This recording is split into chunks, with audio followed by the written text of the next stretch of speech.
In this video, I will quickly show you how to use Microsoft Teams to work with your team and stay organized.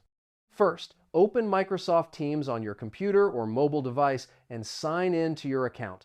Once you are inside, you will see the main menu with options such as Chat, Teams, Meetings, and Files.